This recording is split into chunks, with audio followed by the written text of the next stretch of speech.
Weather on News Radio KMAN is brought to you by Sunset Zoo. Wine in the Wild returns to the Sunset Zoo Trails the evening of Saturday, June 7th. Support the zoo and get your tickets today at sunsetzoo.com. News Radio KMAN weather. Your Manhattan area weather update right now: 75 degrees, partly cloudy skies, and calm winds. Heading into tonight, mostly clear skies, a low around 48 with an east wind around 5 miles per hour. Tomorrow, mostly sunny, a high near 76. Tomorrow night, a chance of showers before 1 a.m., then also a possibility between 1 and 4 a.m., that chance at 60%. Wednesday, a chance of showers after 1 p.m., that chance at 70%. We're getting set for Wildcat Insider here on News Radio KMAN. The following is an exclusive presentation of News Radio KMAN, your home for K-State athletics. This is Wildcat Insider with the Mercury sports editor Tim Everson and KMAN sports director Mitch Fortner.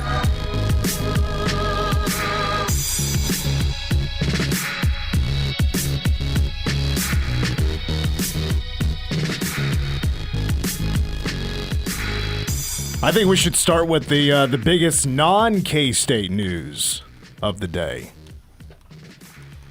Jeff Long is now on the selection committee for the college football playoff. That might be the closest KU ever gets to the college football playoff. That's a choice. Certainly a choice. Jeff Long, the former AD of KU. He was one before Travis Goff. It was funny because when he was hired, like the first thing he talked about is we're going to turn KU football around. We're going to hire the right guy. That right guy was Les Miles. Les Miles, his buddy. Because they were boys when they were both at Michigan. And then Les Miles goes 3 of 18, gets forced out because of the sexual harassment scandal back at LSU. And then the day after Les Miles leaves KU, so does Jeff Long. Jeff, on the 9 seed, you put Brett Bielema. We need a team, man. He also hired Bielema at Arkansas, who lasted 4 years. Not great. Not great. In retrospect, considering what Bielema did at Wisconsin and now Illinois, feels like more of an Arkansas problem. But, yeah, probably. But still, your point stands. Woo pig. Woo pig. Did you ever see that video Arkansas put out one time? K-State was playing Arkansas in the Liberty Bowl. This was 16. This was when Cody Cook is tossing the pigskin around. And day of, or maybe the day before the Liberty Bowl, Bielema is in the back of a car and sees a bunch of K-State fans around. He just rolls down the window, looks at K-State fans and just starts going, "Woo pig. Woo pig." Which the whole woo pig, chop suey, Arkansas thing is the most white trash thing of maybe college football, the trashiest thing of college football altogether when it comes to college football and college athletic traditions. Welcome to Wildcat Insider. It is the last of the 2024-25 academic year as spring ball has officially come to a close. As we awaited the final comments from Coach Chris Kleiman, we're going to hear from the voice of the Wildcats in this hour. Coming up in about 20 minutes, Wyatt Thompson will join us at 5:10 to put a bow on a Wildcat Insider this year. We will be joined by K-State Director of Athletics, Gene Taylor. We'll get into hour number 2. We'll get to more K-State football post-spring storylines and questions. We will name our Wildcat Insider MVPs for 2024-25. Want to get a little bit more into Bill Peterson as well, the new assistant coach for K-State basketball. K-State football adds a running back, couple of offensive linemen. We're with you for 2 hours. If you want to make a comment or a question as well, feel free. Text us or call us. 785-537-1350 is the number. We're with you for a couple of hours. Not a whole lot going on this week until we have K-State baseball wrapping up its home schedule with the number 1 team in the Big 12. They're a top 20 team in college baseball, a team that's only lost like 2 games on the road this year. The West Virginia Mountaineers will be in town Friday, Saturday, and Sunday. I did want to lead off, though, with the BatCats because I kind of roasted them last week. Because it started with their loss on Friday. Or Thursday, rather, because it was a Thursday, Friday, Saturday, which, you know what? I don't object to more Thursday, Friday, Saturday series. You're telling me I can have Sunday off, watch a little bit of other baseball games on, or do something else? We get this thing started on Thursday? I liked it. Maybe I liked it a lot. Yeah, maybe a little, because the Cincinnati series that'll wrap up the regular season, not this weekend, but next weekend, that'll also be Thursday, Friday, Saturday. That's also because they got to get ready for the Big 12 tournament, let pitchers rest, which by now, if you haven't heard, that's now a single elimination tournament. The best 12 get in. I loved it a lot. I didn't like the start, losing 11-6 to BYU, and right out of the gate for the second time in 3 weeks. Jacob Frost does not get out of the first inning. He only goes 2/3 of an inning and gives up 3 runs. He walked 3 batters. He hit a batter, which hit batters has been a huge problem this year. It really has. But how did K-State respond? They played like they did back in February, back in March, where the offense was hot. They were hitting home runs. They were scoring runs. They could punch you in the mouth early, make a statement early. They weren't come from behinds. They were blow this thing open early, be consistent, and go win a series on the road. Hadn't done that all April. As a matter of fact, tacking on the loss Thursday, how many road losses did K-State have in a row? Does anybody know? It was 10. 10. Does everybody know? Was it that well known? K-State struggles on the road. It was kind of a thing. Yeah, 10 in a row. K-State's fielding percentage was under .950. And the thing is, though, Friday, Saturday, with K-State just blowing out BYU, the combined runs was 31-8 in the wins Friday and Saturday. They were playing like they were before April. It's what you kind of expected because BYU as a pitching squad just didn't have much. They were the worst in the Big 12 in opponent batting average, extra base hits allowed, home runs allowed, runs. I mean, pretty much all the numbers across the board. BYU was trash. So K-State exposed them. But maybe a little bit more of the little things is K-State was squaring up on the breaking balls a little bit more. They weren't falling for the, getting eaten up by the curveball, things like that. They were finally making connections on things other than fastballs. Keegan O'Connor, so deservedly wins Big 12 Newcomer of the Week. He hits .563, which was actually not the best batting average of the weekend. But he hits .563. He hits 3 home runs. That's why he won it. 80 RBI, tied for the lead with the team. AJ Vasco had 8. The slugging was over 1,000. His on-base was nearly 600. Keegan, and he wasn't alone. The long ball, which K-State, that is what they've done the best all year. It really took off again this past week against BYU. Yeah, whenever you're flirting with the regular cycle and the home run cycle in the same game, yeah, you're having a pretty good day.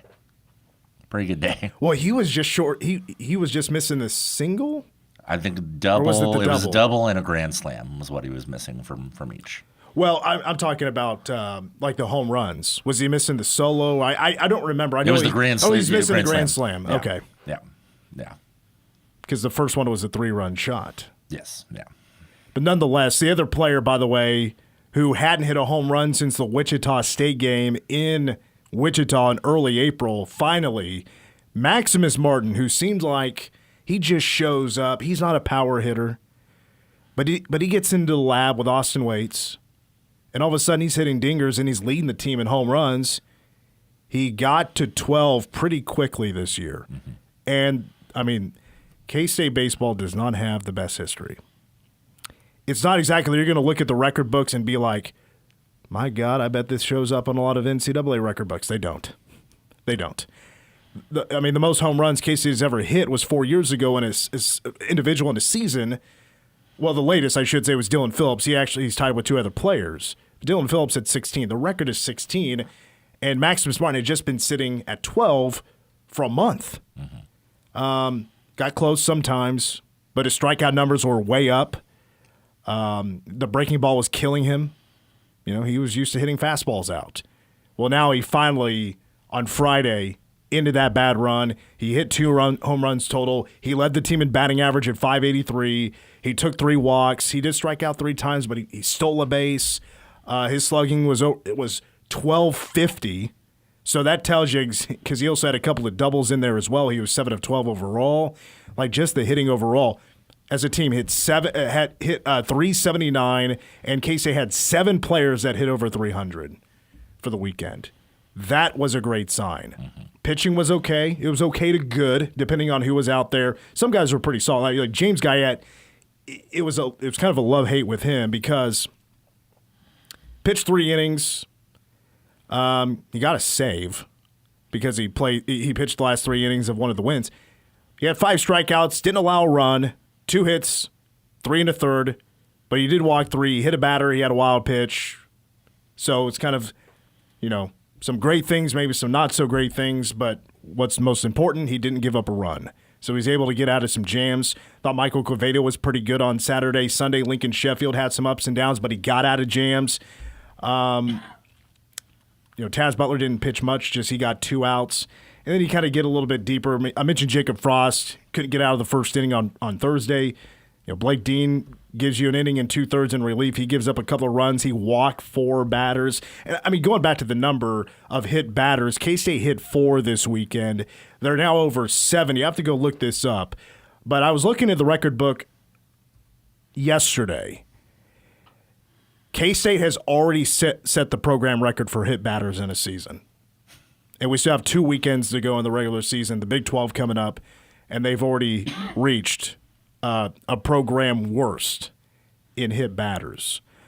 But the errors, K-State just had 1. I mean, that had to be a road season low for a road trip for the Wildcats. I don't think K-State is out of the woods, though, when it comes to being a bubble team. They actually dropped a spot in the RPI. BYU dropped like 10 spots. What was nice is UCF did make a sizable jump in their RPI. So that means now K-State does not have a quad 4 loss. Hey. They're back to being undefeated in quad 4 games, so that's nice of the Knights to get some work done. K-State's rest of the schedule got a little scarier, obviously. West Virginia does win their series, but Cincinnati just swept KU. KU is starting to fall as well. KU's starting to crumble a little bit. Because it wasn't long ago they were top 25. They were in the conversation of hosting an NCAA regional, and now projections are they're probably going to be a 3 seed. So the Big 12 isn't as probably heavily represented as it once was, maybe. Mm-hmm. You're looking at probably 2 regional hosts, West Virginia and probably, I think it's Arizona. I think Arizona's the other team that might be hosting. Maybe Arizona State. I have to go back and look at the standings. Thing is, though, K-State, 6 games back of the Big 12 leader, and that is West Virginia, who has played 2 less games than almost everybody. I'm not taking K-State out of the woods yet, just based on their RPI. They got some tough opponents left. The Big 12 leader coming in. Cincinnati seems like that's going to be a tough road trip after what they just did in Lawrence. And then the Big 12 coming up. And remember, again, that's no longer double elimination. K-State has benefited off the double elimination format because they would lose an early game and then go on a run, make it look like K-State is a Cinderella story in their own conference tournament and get to a semifinal or make a nice little run. They won a couple of games last year, but the years prior to that, looked like K-State was going to backdoor their way into a Big 12 championship game, and they would fall just a little bit short. But here's a couple of things. One, K-State to me is still on the right side of the bubble. The regional would probably be lost in the Cincinnati series, maybe not so much West Virginia, because West Virginia is up there, very highly ranked, and they got a high RPI ranking. K-State, you win 1 of those games, you're probably okay. If you win 2, that's huge, especially, and of course, K-State playing at home. K-State's been a phenomenal home team this year with just 2 losses. And also remember, K-State has a voice in that selection committee room. Shout out to Casey Scott, who's on the selection committee. He's always watching the baseball games up there in the booth when the Cats are at Toyton Family Stadium. Yeah, I mean, you just got to finish strong. You've proven early on in the season that you can beat top caliber teams. You just got to bring it. You just got to be that team. They can do it. They've shown they can. Just got to hit home runs. Yeah. If they're not hitting extra base hits, it's typically strikeouts. They did have too many strikeouts, I thought, this weekend. They averaged 12, 11 and a half, 12 a game. Yeah, it's probably too many. I mean, struck out 15 times on Thursday. Pitching, they gave up 13 free base runners. It's still kind of, sadly, in their DNA that they could string together a pretty rough mess quite quickly. But the season has flown by, so it's your last chance to watch the BatCats at home in action this weekend against West Virginia, Friday, Saturday, and Sunday. Friday's first pitch is at 6 o'clock. Pregame coverage will be at 5:30. Senior Day, of course, coming up on Sunday, honoring a handful of seniors, not only on the team, but also support staff as well. But it was nice to see K-State get 2 wins. They do it in blowout fashion. Damn it, ESPN. I don't know what happened, but the Saturday start missed the 6-run first inning because ESPN Plus across the board for baseball games was having technical difficulties, so he couldn't watch it. I don't think it got going until like the 3rd inning, and by that time it was already 9-1. So the game was already over. You already missed all the fireworks. But K-State's offense, that big jump, we're going to see if it's for real, if they're going to start playing their better baseball now. It's better late than never, but if it does happen now, K-State could go on a run. They're going to have to prove it starting on Friday against the Mountaineers and try to win a series against, right now, the best team in the Big 12, one of the best in the country. When we come back, we're joined by the voice of the Wildcats, Wyatt Thompson, for the final time on Wildcat Insider this year. That's coming up next. You're listening to Wildcat Insider. Spice up your event with Qdoba Catering. Our burrito bowls, nachos, and salads will taste oh so delicioso with juicy smoked brisket and adobo marinated grilled chicken. Fresh fajita veggies and hand-smashed guac will add a burst of flavor to your meal. Place your order today. Qdoba, united by flavor. Graduations, prom after parties, team meetings, Cinco de Mayo, family celebrations. For any reason, anytime you have a group to feed, Qdoba Catering is perfect. Give us a call or order online today. Save big on everything you need when you shop at Menards. We carry a variety of options for charging your cell phone and smart devices. Extreme cables charge your devices 2 times faster than standard cables, and they're protected with a durable mesh braided material. Plus, they're available in 4 and 10-foot lengths. Save big on Extreme cables, on sale now through May 11th. Also, check out our weekly flyer on Menards.com for all the great deals happening this week. Save big money at Menards. At ESB Financial, we think it makes sense to pay you. That's right, get paid 5.04% annual percentage yield on balances up to $20,000 with our free Kasasa Cash checking account. We'll even refund your ATM fees nationwide, and the best part is there's no monthly service charges or minimum balances to keep. All you have to do to earn your rewards are a few simple things each month. The best part? These things make banking easier. Visit ESBFinancial.com to learn more. Special terms may apply. ESB Financial, member FDIC, equal housing lender. A new roof, not something you think about every day. Good thing Buck does. Call Buck Roofing for your free, no-obligation estimate today and live comfortably under your new roof. 785-230-9379. Buck Roofing, serving Kansas for almost 20 years. At this very moment, Doctors Without Borders is on the ground in communities around the world, delivering life-saving medical care where it's needed most. Our teams are bandaging war-wounded patients caught in the crossfire in Sudan, providing clean drinking water in Haiti, and performing emergency C-sections in Yemen. Doctors Without Borders teams are in over 70 countries worldwide, bringing patients from sick to recovering, from emergency to aid, from crisis to care. This life-saving work is made possible by our movement of supporters, people like you, who help our patients even when they're half a world away. At Doctors Without Borders, we won't stop working to bring our patients and their communities from crisis to care.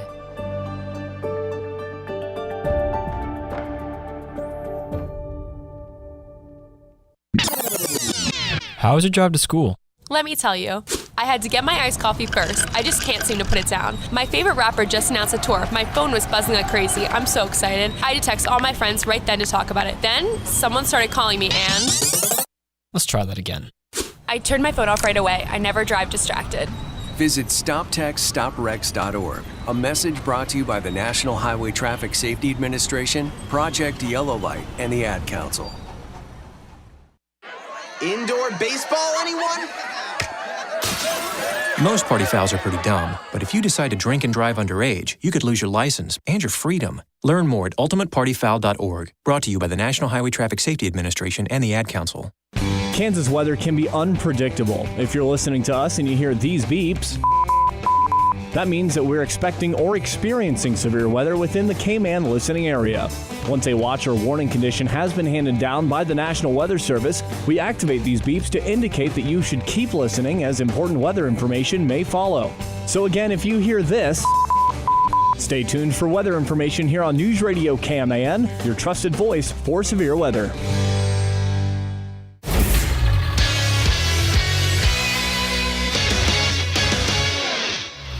I'm Cole Dutchendorf with the Wildcat Insider Sports Update.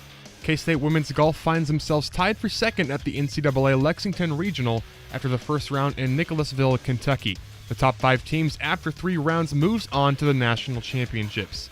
The Wildcats are even through the first round, tied with Georgia Southern. Number 1 seeded Florida State leads the field at 7 under as a team, with USC behind K-State at 1 over and fellow Big 12 school TCU in 5th after shooting 4 over. The Wildcats also have 2 individuals tied for 3rd with both Carla Bernat and Noah Van Beek shooting 2 under par through the first round. No other team has multiple individuals inside the top 3. After his record-tying performance helped the Wildcats to a series win at BYU, K-State's Keegan O'Connor has been named the Big 12 Newcomer of the Week, the conference office announced Monday. O'Connor tied the program's single-game home run record in an 18-4 victory over the Cougars on Friday, becoming just the 5th Wildcat in school history to hit 3 home runs in a game, in the first since 2006. With the team leading 15 homers on the year, O'Connor is now just 1 home run away from matching the program's single-season record. K-State returns to Tointon Family Stadium Friday against West Virginia starting at 6 p.m. The Royals smashed a franchise record 7 home runs Sunday in an 11-6 victory over the Orioles. They'll play the White Sox tonight.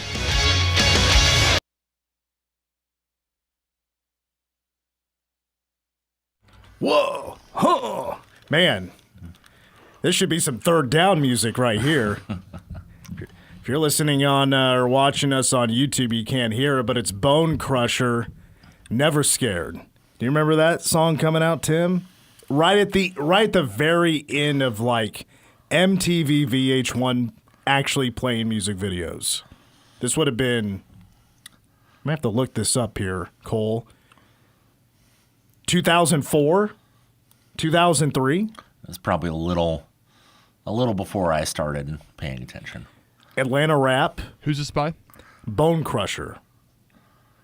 Bone Crusher, Never Scared. I actually bought this album when I was a kid. Had to have my mom buy it for me because I had to be. Well, we'll find out. It charted in 2003. I can't see the exact. So, there we go. April 29, 2003. I would have been 12. The song is older than I am. This is what I was listening to when I was 12. Had a friend get me into it. By the way, you brought up K-State women's golf. They're in, I guess, just outside Lexington, second place after day 1. Got 2 rounds to go. You were confused about how to say, and here's the deal. She is from the Netherlands. It looks like Beek. I think it's just Bake is how she says it on the pronunciation guide. But you seem to be unsure. It is one of those. And I even wrote it down as Bake. I just tripped up over it because it's a different name, you know? She gave us the Americanized version, which if you look at it, it is Noah Van Beek. But the way she pronounces her name is Noah Von Bake. Even had it. I did my homework. I looked it up on the case, and I still tripped over it. It's not even a hard name. It's very Mitch Fortner, PA announcer of you to dig into the details and get it right. Got to do the due diligence. Yeah, I appreciate the work. Not just going with the Americanized version. I've been there, done that so many times. But shout out to the Big 12 champ. She and Carla tied for 4th place overall. And so the thing is, the Cats just need to get, as a team, top 5. Top 5. The team in front of them is Florida State. Florida State has the best golfer in the nation, from what I understand. They're really good. Probably not going to catch And them. already 7 strokes up against the field. Yeah, it's a battle for second, and that's okay. That's okay. Get to the national tournament. You worry about Florida State when you're playing for the Natty. You know what I mean? 100%. And Von Beek wasn't the Big 12 champion. That was Sophie Burt. Oh, Sophie Burt. Excuse me. The other, yeah. Sophie, excuse me. Thank you for the correction. But she was a all-academic first-team, all-Big 12 performer and an All-American twice. Both from the Netherlands, I think. So I beg your pardon. Thank you for the correction. They do kind of look alike. Okay. We got Wyatt Thompson coming up here in just a second, and Gene Taylor will be joining us coming up at 5:10. God, of course, as we wrap up the season, this summer is going to be a major transition into a new era of college athletics with, you imagine at some point it will go through officially the House versus NCAA. That's all supposed to kick in on July 1st, the revenue share, the roster limits, things like that. The college football playoff, we'll have to touch on that. Kind of have to ask him the same old question like Chris Kleiman opened up with his first spring press conference. Is college athletics a mess? Would you agree with that? It does seem, of course, pretty messy. But right now we are joined by the voice of the Wildcats, Wyatt Thompson. Wyatt, we were just talking a little golf. Now that things have calmed down, slowed down a little bit, you been out there yet this year? Yeah, I've been out there a little bit, certainly not as much as I want to yet, but I think I've been out 5 times, which at this point in the spring is not so bad. Played in the Manhattan Catbacker Golf Tournament on Saturday at the Country Club, which was really fun. We had a great turnout, by the way, so probably get a little more into the golf here in the next few weeks, that's for sure. Here in town, what hole at what golf course is your biggest nemesis? Wow, that's a really good question. I would say the one that seems to give, or the two that seem to give me the biggest problem, because I'm not a real long hitter, would be 1 and 10 at Culver Hill. How about you? Oh, I don't golf. Oh, you don't? That was for the golfers listening. Yeah. I've heard so many stories, from people we've had on throughout the years, or like a Curry Sexton who might go golf out there a decent amount of times. He says like 14 or something is one of his biggest problems. But I've always heard different stories about what hole could be the toughest there at Colbert. Well, you could throw 14 in the mix too. Curry's a pretty sharp cat, as we know. If you don't hit the ball well off the tee box there, it can be a real problem. But that's probably true with every hole in golf, right? It's just kind of what it is. Were you also there for the Power Cat auction? Well, I actually helped with the Power Cat auction on that Saturday night. It was so much fun. We had another really good turnout. I think it might have been a little bit less than what we had a year ago in terms of numbers, but I think the people enjoyed it. We raised a lot of money. A lot of great K-Staters there, man. It was a fun night, no doubt.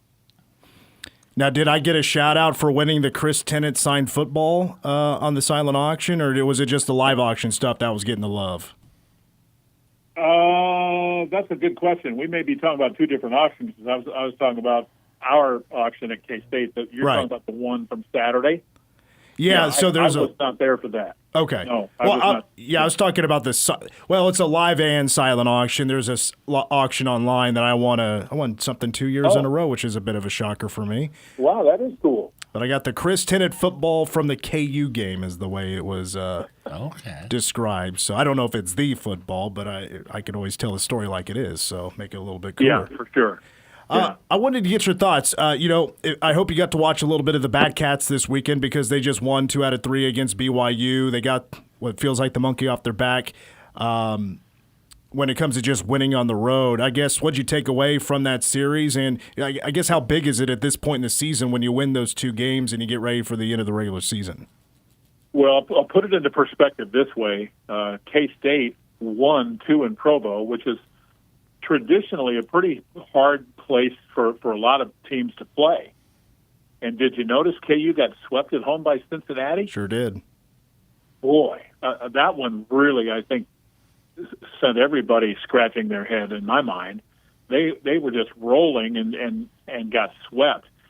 I think what I appreciated the most about K-State is that they did not play well in the Thursday night game. They did not get a good start from Frost, who had back-to-back terrific starts, but then comes out and really struggled in the Thursday night. But you come right back, and boy, the bats and the power in the next couple of games was, outstanding. I didn't get to see every pitch of every game like usual, but pretty happy to win two after the way the week started, for sure. Moving over to men's basketball, one thing to, of course, note there is that Jerome Tang has made a hire for one of the five assistant coach. He'll be one of the five assistant coaches. His name is Bill Peterson. He's 68 years old, and he's been around the game a long time, either the NBA or the college game. He was there for 5 years with Jerome Tang at Baylor, and that was his last stop as well before heading to Denver and then to K-State. I would just like to know, from what you've learned about Bill Peterson, how do you feel like he can help K-State here in the very near future? I think in terms of the floor coaching in practice, it will be a monster hire for Jerome Tang. I think he has a great deal of confidence in Coach Bill and what – when you look at what he's accomplished in the game, he's just helped so many people with just the individual instruction. And I think that's something that K-State wanted and needed to have happen. Really excited that he was available. A lot of times those guys are kind of hard to get. But I remember during his time at Baylor, I remember I like to tell this story because there was a time when those guys were working out some of the younger players who were redshirting, and I'm the early guy to get there, that. And they were working out a young man, and I remember asking my counterpart there, John Morris, who is that? And he said, well, his name is Jonathan Chamwachachua, and we think he's going to be a really good player. I think he ended up being a really good player until he tore his knee up really badly.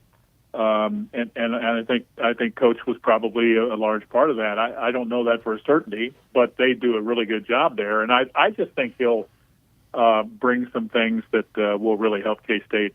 I just see it that way. Yeah, me too, and I bet he's going to become now one of your favorite storytellers. You're going to get out there on the road. You're going to be at dinner some night, before a game. Yeah. And he's going to start telling some NBA stories. That's going to be a fun roundtable to hang out with him once in a while. Yeah, no doubt. And again, just because he's been in so many places and worked with so many quality people, I think you get a reputation in the coaching business, especially if you're, It's really different in college basketball if you are somebody like him who is more – there are a lot of guys that can do both, don't misunderstand, but I think his expertise is being on the floor and just the routine of the coaching and the fundamentals and that, as opposed to, being just a, big-time recruiter or whatever. And he said the other day that, he's going to be doing all of that. So I can't wait to see, we got to finish out the roster, but anxious to see him work firsthand. Wyatt Thompson, our guest, the voice of the Wildcats. Spring football in the books now. Been in the books for a little bit, but this is our last Wildcat Insider. We wait for the last Chris Kleiman press conference. Of course, dug into the new O-lineman, cutting down the roster. And we've got your breakdown of some offensive and defensive players you really liked. I'm curious to know just about what questions do you have left over from spring ball that still need to be answered, or any storylines that stand out to you that they're on the top of your mind with spring football coming to an end after 10 practices? I think that's a great question, Mitch, and there are a couple of 2 or 3 things that come to mind, and I'll start with this.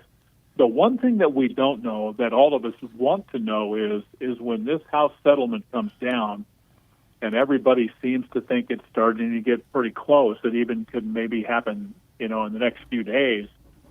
Will they grandfather some of those roster spots back in, or all of them? We don't know that. And if they do that, K-State had a list of about 20 guys. How many of them could potentially come back?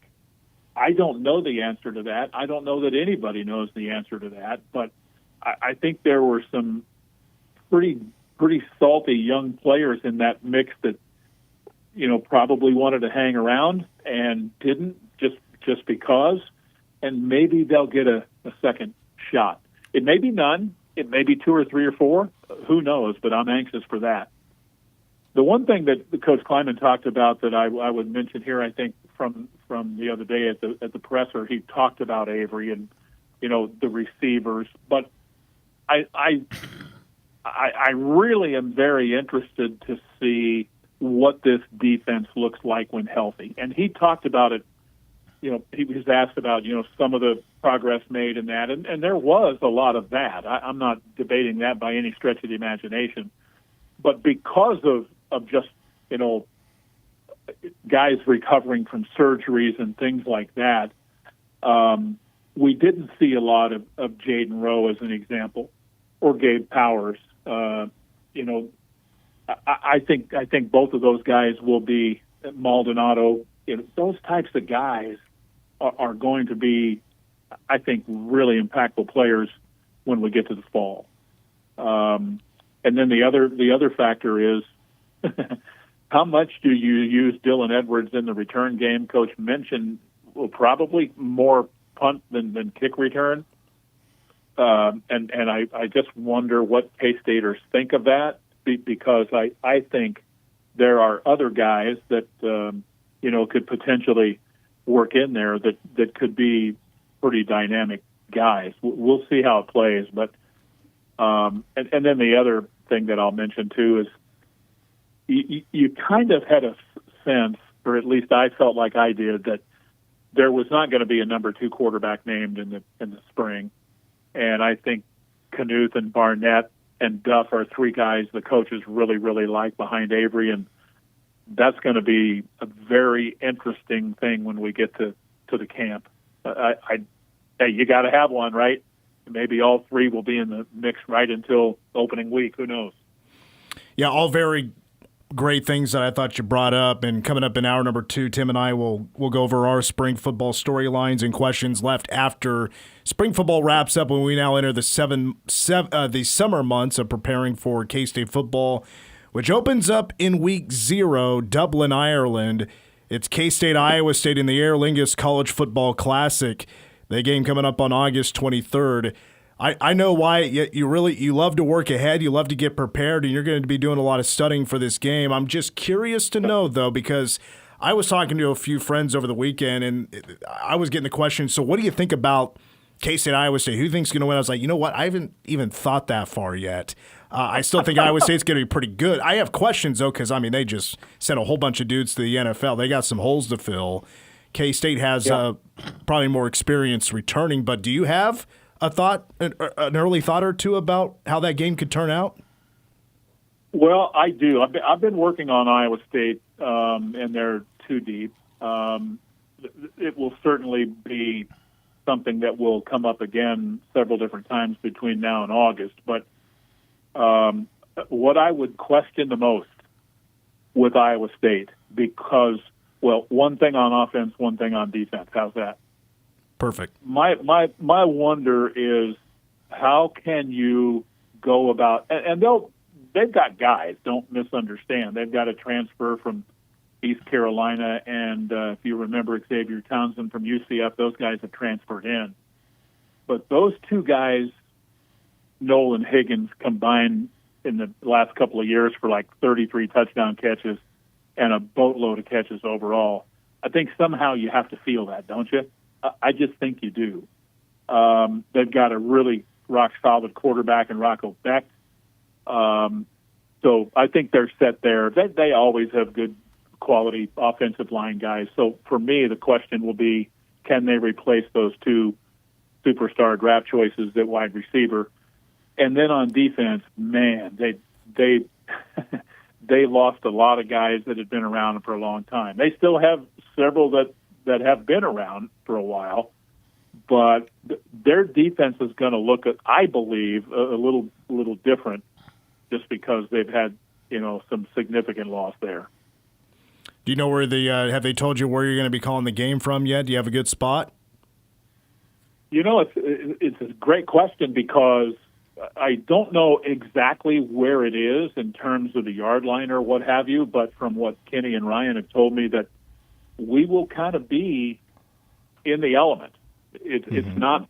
I mean, there's a little bit of a overhang that we're under, but with the way the wind blows there, if it gets a little, rainy-ish, and with the wind the way it can blow, it could. We're going to feel like we're outdoors. I'll say that. I'm kind of looking forward to it just from that perspective, because you don't get an opportunity very often at this level to be kind of out there and in the elements, and I really like it. I was out west last week for Theory Your Drive out in the Scott City area, and man, those people, I asked at one point, how many of you are going? And I would bet 3/4 of the people that were there that night raised their hand and said, you bet we're going. It's going to be a ball. Awesome. I can't wait. Yeah. Be a good question to ask Gene, who's coming on at 5:10, about right now how many K-State fans does K-State expect to be heading to Dublin in August? Yeah. All right, Wyatt. Well, with that, you got any big Cinco de Mayo plans today? Well, not necessarily bigger than normal. I think we're probably headed to La Fiesta. We usually have a little Monday thing with Coach Clark and his wife Julie and another couple or two, and there you go. Go have a margarita and a nice dinner and call it good. Are you doing lime on the rocks? Actually, frozen. I'm kind of that sounds. Does that sound girlish or no? Is that hey, Wyatt, I'm right with you. Yeah, Cole likes the slushies. I don't mind it. Yeah. I don't personally. I don't mind either one, and sometimes I like to go with the mango. That's my move. Yeah. That's my move. Yeah, there's nothing wrong with that. And I'm pleased to understand. I'm not trying to offend any women at all. But the reason I said that is because I remember being out with the guys one night on a football trip and ordered a frozen margarita. Oh boy! And they thought that was a little on the girlish side. Anyway, sorry about that. Doesn't bother me. Hey, I'm right there with you. I'm really now into the seltzers, the summer, I haven't done any of that. the shandies and things like that. The domestic Bud Light stuff. I've kind of passed that now. I've gone different routes these days. All right, Wyatt. With that, go ahead. I wouldn't have picked you for a mango guy though. Yeah, I like I tried the watermelon one time. That's not really my go, but I'll do the lime, I'll do the mango, and there's another one, but I can't remember what it is. But those are my top two. There you go. Will you ask them for like the salsa that they don't typically serve? Like they have a spicier salsa in the back? Oh yeah, I would do that regardless of where I go. I can't say that I am maybe the hottest food connoisseur of all time, but I'm not going to lie to you. I like it with a little bit of kick, and I can get it up there pretty well. Not off the charts, but I'll say in the upper third. Does that sound good? Well, it does, and I think that should balance you out with the old ball coaches that don't like your margarita orders. Yeah, there you go. Cole's got something. You know what? I'm growing to respect you more and more the more I'm listening to this phone call. I'm vibing with everything you've been saying the last couple of minutes. I love it. Atta boy. I like it. That's good. It's always, that's one of the other fun things that I get to do too with the travel is experience some really, really interesting restaurants, from time to time. And I remember years ago in my CSU days, a place in Albuquerque and another one in El Paso might have been the best Mexican food. Those two places right at the top of anything I've ever eaten in my life. And I'll never forget those places. I'd like to go back again someday. I just don't make it to Albuquerque and El Paso like I once did. I think El Paso, I have to look this up, was the birthplace of Tex-Mex or something like that. That might be right. Yeah, wouldn't be surprised. All right, Wyatt. There are a lot of great ones there. Yeah, as always, appreciate you coming on. It's been a fun season and looking forward to August. So we'll be talking to you soon. Thank you so much for your time. You betcha. Thanks, guys. Appreciate it. Voice of the Wildcats, Wyatt Thompson, joining us on the final Wildcat Insider for 2024-25. We'll take a quick break. We got more Wildcat Insider still to come in hour number 2. Gene Taylor joining us at 5:10 as you're listening to Wildcat Insider. You're listening to Wildcat Insider. What if we told you the most important parts of your window are the parts you'll never even see? Sure, you'll notice the beautiful new frames and the crystal clear glass, but it's the details you don't see that make the true difference.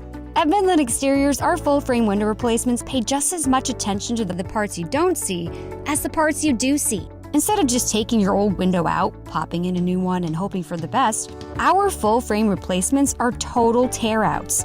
We fully waterproof the framing to keep any moisture from seeping through. And we never use that old-fashioned Pink Panther roll insulation foam. Instead, we use the expanding spray foam that gets into all the nooks and crannies for total insulation. All things you'll never see.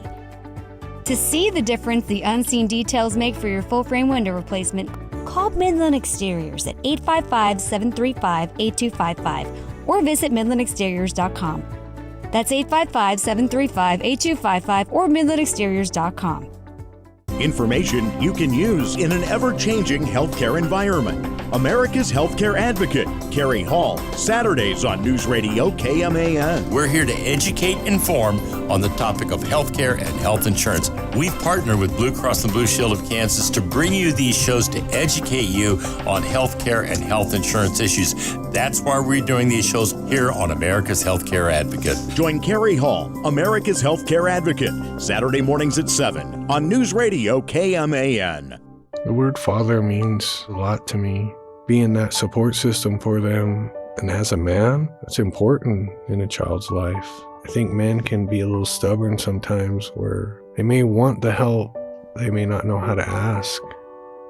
It's hard for a man to speak his emotions. Those tears, they mean something. In Arapaho way, tears are water and water is life. And when you shed those tears, that's love. That's real love. Sometimes as dads, I think we're too hard on ourselves. Life can come at you really quick, and it can be really tough at times. But then you put that one foot in front of the other, and you keep doing the right thing. Slowly that voice goes away, you know? Arapaho way, you gotta pray for yourself, as well as for everybody else, but never forget yourself. Never stop being a dad. That's dedication. Find out more at fatherhood.gov. Brought to you by the U.S. Department of Health and Human Services and the Ad Council. News Radio KMAN, High-Tech Interiors, and Howie's Enterprises are honoring classroom champions, local teachers in our area, and we need your help. Just go to 1350kman.com, click on Classroom Champions, and tell us a teacher that deserves to be recognized. 2 teachers in our area will be awarded $500 each and will be recognized as this year's Classroom Champion. Presented by High-Tech Interiors and Howie's Enterprises. News Radio KMAN weather. Your Manhattan area forecast right now 77 degrees, mostly clear skies and little to no wind. Those clear skies should be rolling some clouds in overnight. Partly cloudy skies, a low around 48 with an east wind becoming around 5 miles per hour. Tomorrow mostly sunny, a high near 76. Tomorrow night, a chance of showers before 1 a.m. That chance at 60%. Also, a chance of thunderstorms between 1 and 4 in the morning. Wednesday, also a chance of showers.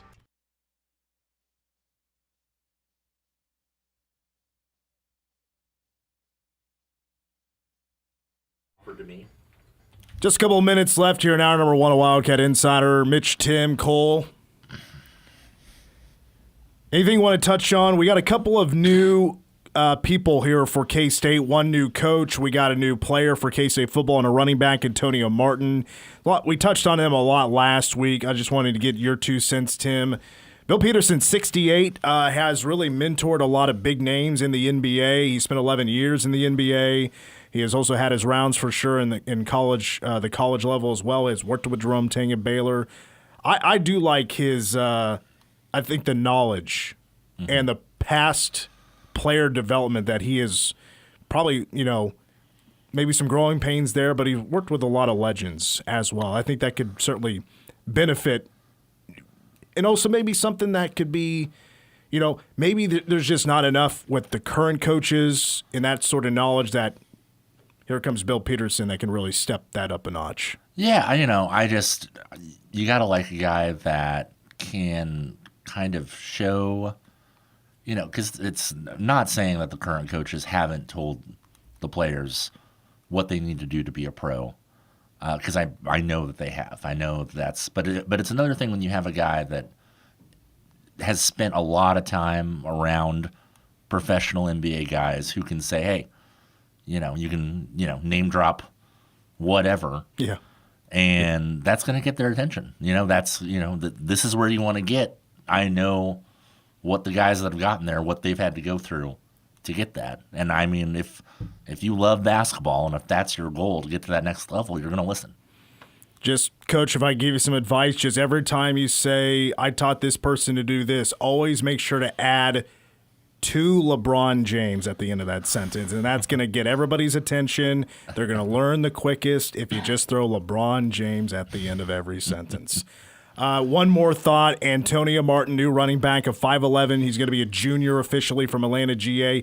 Coming to the Cats, a pretty quick recruitment. He was in the portal about 3 days after coming from southeastern Louisiana. Over 1,200 yards this past year. I think he could be I think there's no doubt a guy that's on the 3 deep. Yeah, absolutely. I mean, 5'11", but I think for me, the most important part is the 220 pounds. I mean, he's just built differently than the other top running backs that K-State has. Was a finalist for the Walter Payton Award in FCS as a freshman. I'll take it. 230 carries, 228 yards, 11 touchdowns, 5.5 yards per carry. Just needs that work done in the passing game. Coming up next, Gene Taylor, the voice, or I should say the K-State Athletics Director, Gene Taylor, joining us. Coming up next, hour number 2 of Wildcat Insider next. At McCown Gordon Construction, we improve lives by building authentic relationships. No matter the project size, our clients enjoy unmatched talent and resources in the Manhattan area market. Early collaboration with our pre-construction team ensures cost certainty, preventing surprises. Whether it's space for public safety or community gathering, we build to serve the community. McCown Gordon Construction, proud builder for K-State and the KSU Foundation. Visit McCownGordon.com. Celebrate Mother's Day with Blueville Nursery. All week long, receive 30% off wall decor and decorative garden stakes. Friday and Saturday, greenhouse annuals will be 10% off. Flowers make the perfect gift for mom. Don't forget to browse our wide selection of perennials, shrubs, and trees as well. Blueville Garden Store is open Monday through Saturday, 8 to 5. Come give us a visit at Blueville Nursery, where you'll always find the friendly smile and expert advice. Located at the corner of Scenic Drive and Anderson and Manhattan. It wasn't long ago that air conditioning wasn't a standard luxury item found in businesses and homes. Can you imagine life without it now? The heating and air industry has changed through the years, but one company has remained constant since 1981. For over 40 years, M&S Plumbing has kept Manhattan and the surrounding communities cool. M&S repairs all brands and offers 24-hour emergency service. So if your AC needs serviced, call on a name you can trust. Call the experts who care. M&S Plumbing, Heating, and Air. Get your morning started with KMAN's Morning News, weekdays at 6. You gotta love all of the projects. It's at least a sign that, yep, some things are getting done. Frustrating or not, look at it that way. Look for the positive of it. Things are getting done. Things are getting accomplished. It just doesn't look all that pretty when it's happening. Yeah, Manhattan's always working on herself. Good advice for us all, right? KMAN's Morning News, weekday mornings, 6 to 9 on News Radio, KMAN. KS State Bank offers convenient services to help make life a little easier. Visit ksstate.bank to learn more. KS State Bank, member FDIC, equal housing lender. KMAN, Manhattan. Now, the latest news from the News Radio KMAN and Manhattan Mercury Newsroom. Retired Manhattan attorney Jim Morrison filed today for a seat on the Manhattan City Commission. Morrison spent 5 decades practicing law in the area before retiring in 2023. Kind of felt like I've been invested in the community all along between the activities I do beyond the practice of law. In terms of budgeting, Morrison says he's concerned the city isn't putting enough emphasis on its needs. ought to have a priority. It may have a priority, but it hadn't gotten there yet. I'd like to maybe see a new concept of budgeting. Start with a zero-based budget and then add what we need to because of additional issues and be judicious about our expenditures. Morrison said the city should calculate needs like street, stormwater, and other infrastructure before prioritizing other projects. Morrison becomes the second candidate to file for the city commission, joining current commissioner Jamie Minton, who is seeking a full term after being appointed last year. Riley County residents have reported receiving official-looking mail selling copies of their property assessment. Officials, however, say it is a fraudulent mailing and should be viewed as such. Riley County never charges for deed copies, and they can be requested from the Riley County Register of Deeds.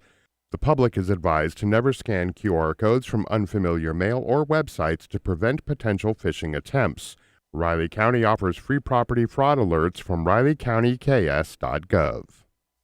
Riley County's noxious weed department is above average in its township contracts for the year. Director Mike Bowler told county commissioners Thursday that the county has 4 townships contracted, with 2 more pending. We average about 5 from year to year, so we'll probably be at 6. I wouldn't be surprised if we get a couple of stragglers there at the end and end up with about 7 to 8, which would be a pretty high number. The contract means each township treats its land for noxious weeds. These contracts will begin in mid-May. In addition, Baller reminds citizens to spray for the noxious musk thistle now before the plant bolts or forms flowers and seeds. It is at the stage of growth. It has yet to bolt. Usually I get a phone call when the purple heads start to bolt and everybody sees them, but that is really, we're on the clock when we see it bolt like that. We're within a couple of weeks of it going to seed. Baller says cost-share chemicals are available for purchase at the noxious weed department for treatment. Customers can also rent sprayers if necessary. The Flint Hills Discovery Center was the center of activity downtown with the return of the annual Flint Hills Festival. Businesses and nonprofits gathered to provide entertainment. Director of the Flint Hills Discovery Center, Stephen Bridenstine. Flint Hills Festival is our one day of the year in which we bring everyone together to celebrate the Flint Hills region. The food, the music, the culture, the history, the heritage, we kind of do it all. Director of the Riley County Historical Museum, Catherine Hensler, was one of the many attendees demonstrating the history of the region. We're letting the kids go from dirty laundry process to using a washboard to running things through the agitator and the wringer and then hanging it up on the line to dry. Demonstrations ranged from self-portraits to classic historical toys. Find photos in Tuesday's edition of the Manhattan Mercury. The Trump administration recently defunded 16 of 17 Feed the Future labs across the country when it began wiping out U.S. Agency for International Development projects. After months in limbo, Kansas State University found its lab is the only survivor. 2 K-State labs that are part of the Feed the Future network received stop work orders in January. In early April, K-State officials received notice that the Climate Resilient Cereals Innovation Lab could resume work, according to Lab Director Timothy J. Dalton, Professor of Agricultural Economics. The second lab, the Feed the Future Collaborative Research on Sustainable Intensification Innovation Lab, which had a $50 million cooperative agreement for its operations, was terminated. Dalton says he's unsure what the future funding will be for the cereals lab. The original cooperative agreement allocated $22 million for 5 years. News is powered by Central National Bank with locations at the Walmart Supercenter and at College and Claflin. Central National Bank, member FDIC. K-Man Daily Weather is presented by Fox Business Systems. How much does downtime cost you and your business? Don't let another second go by. Call Fox Business Systems at 776-1452. News Radio, KMAN, weather. Right now in the Manhattan area, 77 degrees, a few clouds in the sky and little to no wind. Tonight, some clouds rolling in, a low around 48. Looking ahead to tomorrow, mostly sunny and a high near 76 during the day. Moving forward to the evening, a chance of showers before 1, then a chance of thunderstorms between 1 and 4 a.m. That chance at 60%. Wednesday, a chance of showers, also a thunderstorm possible after 1. That chance at 70%. Wednesday night, also a chance for showers.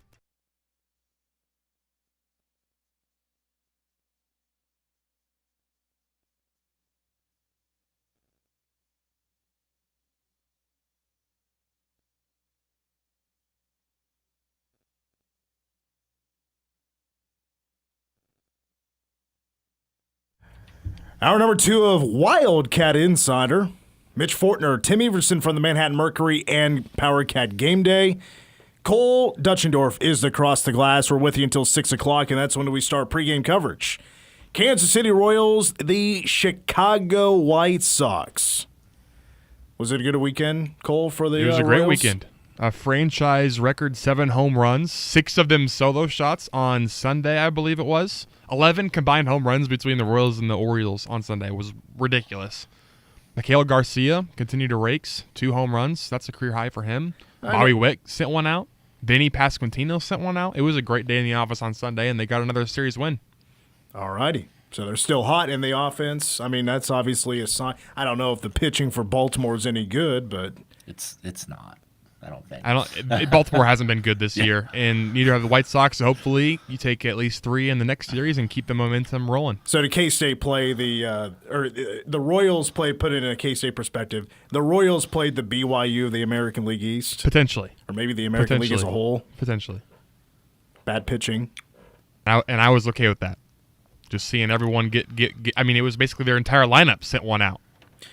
Well, we will have coverage of the BatCats Friday, Saturday, Sunday from Toyton Family Stadium as they will host the 12th-ranked West Virginia Mountaineers.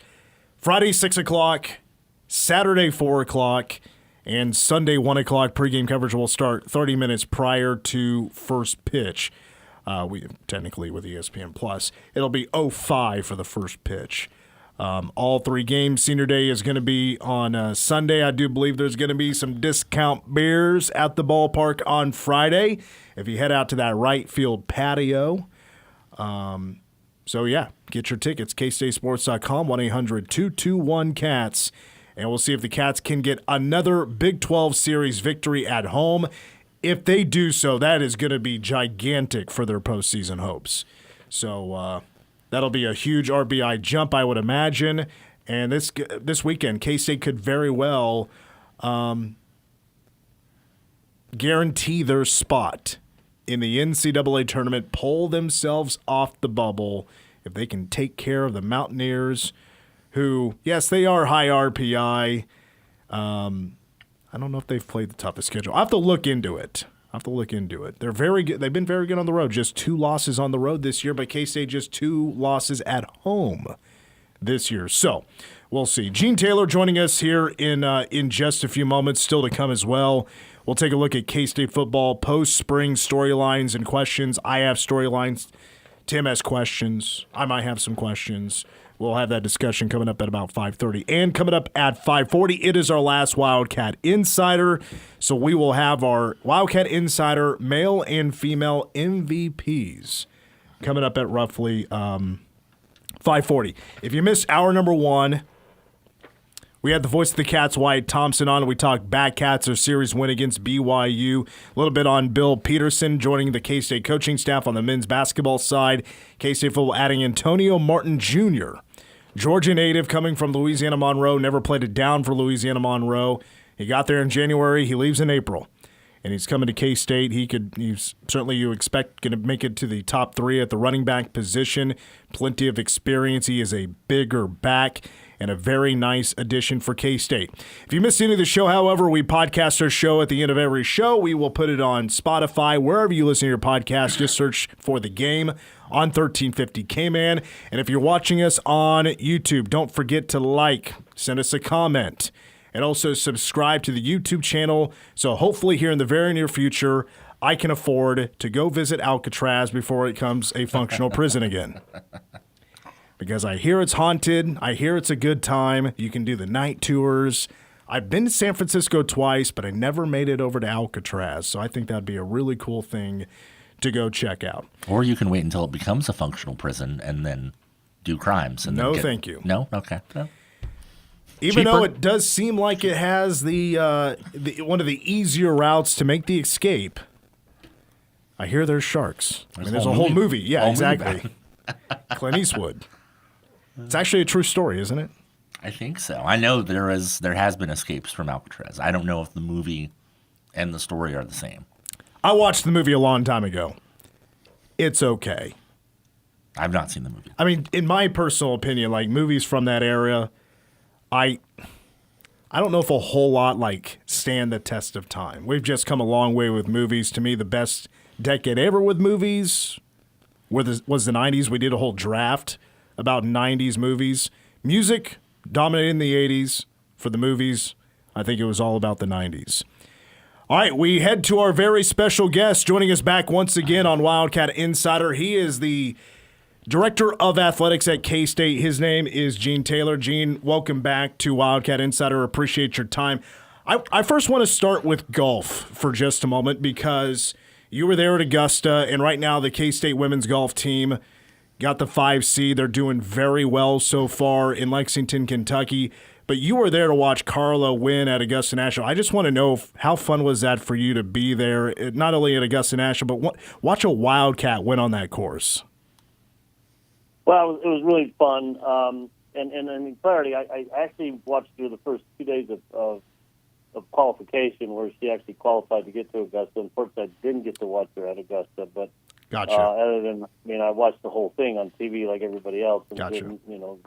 But to be with her on those qualifying rounds and to be able to talk to her after she qualified, and it just kind of reminded me of when I'm in the business.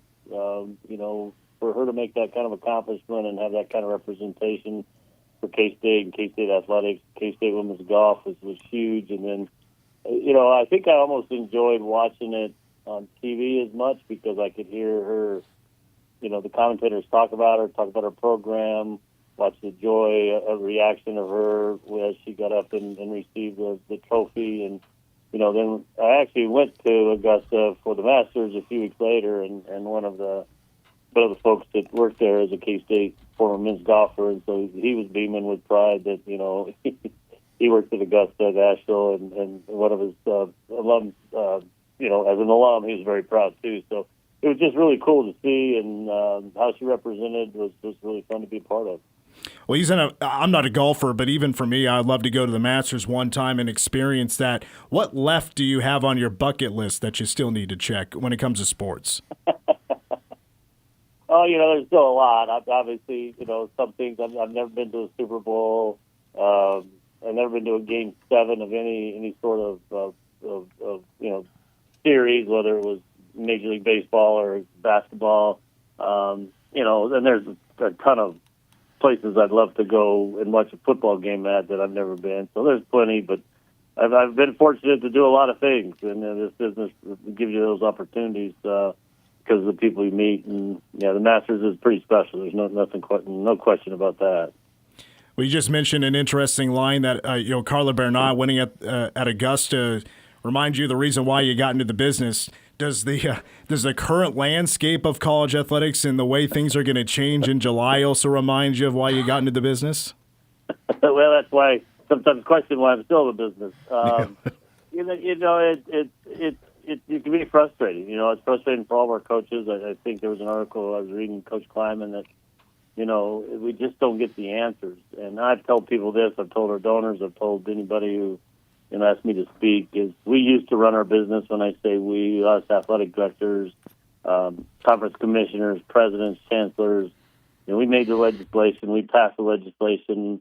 Coaches, groups, gave us feedback, and we ran our business day to day. And we don't do that now. We're relying on lawyers and judges, legislators who don't understand the business, don't live in it every day, and it can be pretty frustrating. But, we'll have to figure out a way to get through it. And as I told our staff over and over, don't walk your knees, because it's going to be clunky. It's going to be even more frustrating, if the judge approves the settlement, which, again, we're all hopeful that she does. We're gonna have to be flexible, because as we get into it and see how it works, there's going to be changes, and there's going to be last-minute changes. So it'll be an interesting run the next couple of years for sure. Gene, kind of more on that. If it does get approved, there's a lot of talk about grandfathering in to help with roster limits.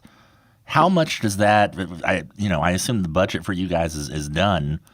So to have to get more planning for the 105, then having to have more players on top of that, how much would that affect you guys bottom line wise? Well, fortunately for us, we're still building our budget, but we've kind of somewhat anticipated the roster number could change. So I think we've been building a little bit, kind of, I don't know if fluffy you call it, but just extra spots, knowing that it could be still back to 120. We knew Coach Kleiman had already made some cuts, and so working kind of within the 105 to 115 number probably for next year.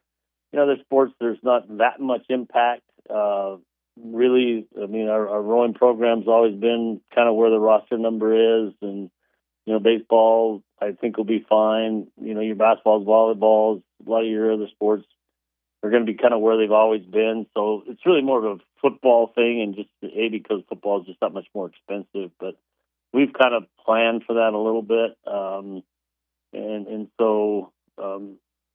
we'll just have to kind of see that. That's why everybody we need an answer on this. And from what we understand, I think the timeline is the attorneys for both sides have to get back to Judge Wilkins by this Wednesday, and present their final offer to her, I guess, so to speak, and then she'll have the time period in which she'll decide. I think it'll be quicker than what it has been. I think she understands our crunch of time, and hopefully it'll be either, if it's not this week, it'll be early next week. That she, again, the goal is for her to finalize the settlement, and then we can move forward. Gene Taylor, our guest. So with the House versus NCAA, a part of that, of course, would be revenue sharing with the student athletes. And in this opening year, it's a mark set at $20.5 million per school that, of course, opts into this. K-State would be one of those, of course. I was talking with Jay Paterno, who's on the board of directors at Penn State, and he says, look, of course, Penn State is looked at as a bigger brand, but like last year they made $100,000. So this is even for them a challenge to meet that mark. They're going to stretch some dollars. I just want to know from your perspective of how well is K-State going to meet $20.5 million? Will it be close? Do you feel pretty good about that? Yeah, I feel pretty good about it. Obviously, we're probably a little more challenged here, and for a lot of reasons. One, where a lot of schools are getting help, institutionally and other ways, and tuition discounts and all those things, and that's not an option for us here at K-State, and that's the way it's always been, and so ours is going to have to come from other revenue sources, new revenue sources, fundraising, cost savings, which we're looking at right now in terms of budgeting, finding every penny we can. But our donors have always been really great at stepping up in times of need. The good news for them and for us is we're not going to be coming back to them in the next several years, or 4 or 5 years at least, of any massive facility campaigns, because most of our facilities are in good shape and completely either brand new or renovated. So we have a few things we probably still need to address, but not in terms of big numbers. So as we've talked to our donors and explained to them, and most of them are kind of at the back end of their giving for some of these capital projects. So we're in a pretty good shape. It's just getting out to see everybody, really sitting down with them, either one-on-one or in small groups, and it's very complicated. And people, if they don't live it every day, it's even complicated for those of us that do, to really explain it as to the why behind it. And once we do that, there's a little bit better opportunity for us to ask for a gift. So we're confident we'll get there. We have plans in which ways to get there, and kind of as we continue to fundraise, kind of fill the gap. But we certainly feel we'll be able to be the $20,500,000 available to share with our student athletes. I do want to pick your brain about maybe one potential idea for additional revenue, because we've talked about in the past, like maybe putting a logo on the field or changing the name to Bramlage to a sponsor or something like that. But I was talking with Tim Fitzgerald about this. He says he got in touch with you about it because in Stillwater, Oklahoma State just had that Cross Canadian Ragweed basically reunion residency for like 3 or 4 days, and they sold it out that was a very special circumstance for them that they were to capitalize on. Is something like that, using the Bill or Bramlage to bring in music acts, has that been explored? Yeah, I mean, I think we did it, before I got here. I think they did a concert in the Bill. It's been a few years ago now, but we've looked at all that, and we'll look at it and continue to look at outside events that we can bring in, to campus or to our athletic venues and use them, to generate additional revenue. I just happened to be with Chad Weiberg from Oklahoma State this past week, and at some meetings, and I asked him about it. And although they, as he said, they made money, it's whatever money that's out there reporting isn't actually accurate because it took a lot of work and took a lot of time. And you're right, it was a unique. For them to duplicate that again will probably be very difficult, or for anybody else to duplicate that. So, but you never know. I mean, I think those are the things that I said we have to be flexible, not lock our knees. We have to look at all those options, and when they present themselves, if they make sense and we can do it, absolutely have to consider it. So, I think you'll see more and more of that, whether they're major events or even smaller events, if we can fit them into our facilities. The good news for us, again, a lot of these facilities and arenas are shared with the city and community, and they're owned by the city, and they don't have quite as much flexibility in scheduling, but they're all our facilities, so we can schedule around our other events. So, I think all that stuff's on the table. There's no question. All right, speaking on the table, I want to switch directions to the other big thing I wanted to talk to you about, and that's the college football playoff because, of course, Brett Yormark is at the table. He has been multiple times this year at the table representing the conference in hopefully, progressing the college football playoff, maybe not necessarily letting the SEC and Big Ten exactly call the shots or give them exactly what they want, like 4 automatic bids. But I just wanted to get your thoughts about your opinion on how the college football playoff to expand, how it could, how it should go to benefit college football, not just the SEC and the Big Ten, and what you potentially think could happen for the playoff this coming season. I think this coming season, I don't think you'll see a lot change. Obviously, it'll still be 12 teams. I think the one thing you might see is a little tweaking on the seeding and how it's seeded once the teams are selected. I know that's something that's been talked about for this year. I think last year there was some frustration that some teams were where they were seated based on where they should have been, and I know there might be some tweaks to that going forward in the future.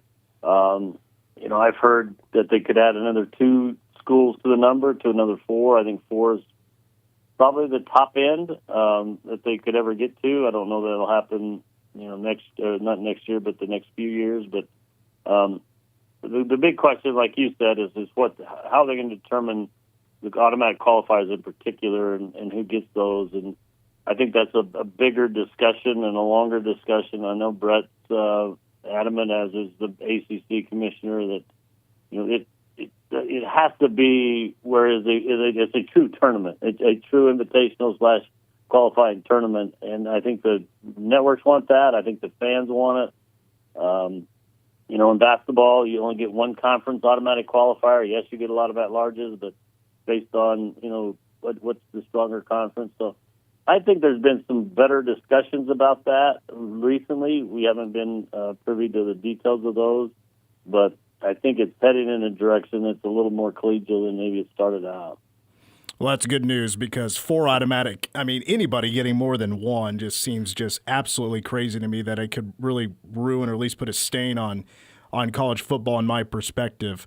Gene, got a couple of more minutes here. Dublin, Ireland, do we know when it comes to K-State fans, do we have an idea on how many we could expect right now of heading to Dublin as the game is a little less than 4 months away?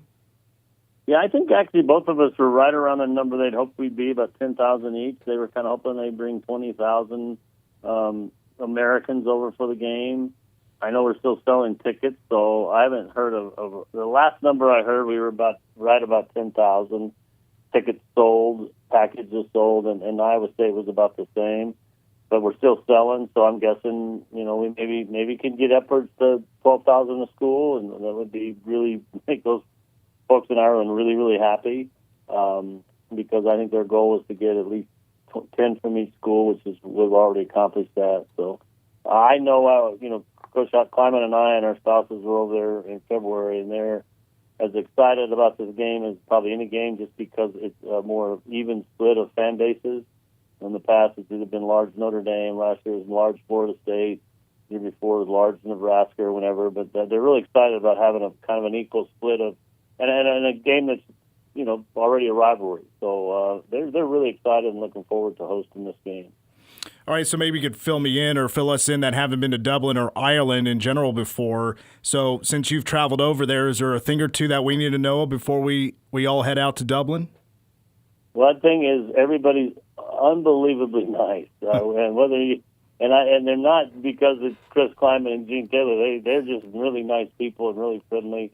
It's a beautiful community, great pubs and great bars, and they don't take tipping. It's really weird. I tried to tip a couple of bartenders, and it's not a tradition there. But just the how people embrace visitors, and particularly Americans, is really, really cool. Everything from cab drivers to people on the streets. I think when people go over there, they'll be wanting to go back again in some way, shape, or form, because it's a beautiful part of the world, that's for sure. Well, Gene, do you got any big summer plans before football season arrives? Doing anything fun? Not necessarily. Just summertime's kind of a meeting time for us, particularly in June for ADs and conferences, and so do a lot of meetings. July slows down a little bit, and football camp will start way sooner than it has in the past. So for us, going to Ireland, it kind of shortens our summer, but I think there will still be a lot of working going on, because if she approves the settlement, July 1st will hit, and we're going to be pretty busy, implementing all the parts of the settlement that are so may not be quite as summer as we've had in the past. And one more thing, beer sales at the Bill will still be in designated areas? Yep. Another season of that. Just again, we're doing a lot with our fan base, doing in terms of ticket sales and prices, and so we didn't want to hit that this year. We still want to be able to find a way to make sure our fans are getting, the opportunity to go out to their cars for now at halftime, exit and re-entry. But we'll continue to look at it and see where it goes. All right, Gene, I appreciate it. Dublin will be here before we know it, so have a good summer. I appreciate your time. Thanks for having me on. Take care, guys. Bye. That's Gene Taylor, K-State Athletics Director here on Wildcat Insider. We take a timeout. When we come back, we will get to more K-State football. This spring is in the rearview window.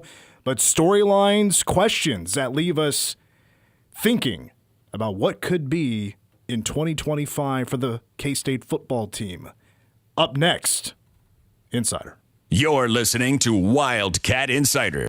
Get your passport, sunscreen, and week's vacation ready for an all-expense-paid trip to Cabo San Lucas, courtesy of U-Stop Phillips 66 and the Friendship House. Your chance to get registered to become an instant finalist this week is at Mason Wells Day Spa. Stop into Mason Wells Day Spa and register for your chance to win an all-expense-paid trip to Cabo San Lucas. On this Friday from noon to 1 p.m., 10 instant finalists will be one step closer for their chance to win. So get into Mason Wells Day Spa just off Tuttle Creek Boulevard and get registered today. Passport to Cabo is brought to you by U-Stop Phillips 66 and the Friendship House. At Stormontville Health, our patients are our neighbors and our communities are home. We invest in your health and our community by bringing high-quality healthcare closer to home. From our Wamego Clinic to our new campus in Manhattan and the Flint Hills Hospital in Junction City. Our partnerships with organizations like the Mayo Clinic and the Children's Miracle Network bring top-notch expertise to our region. We take pride in local collaboration to stay connected to our communities. Visit StormontVale.org. Stormontville Health, high-quality care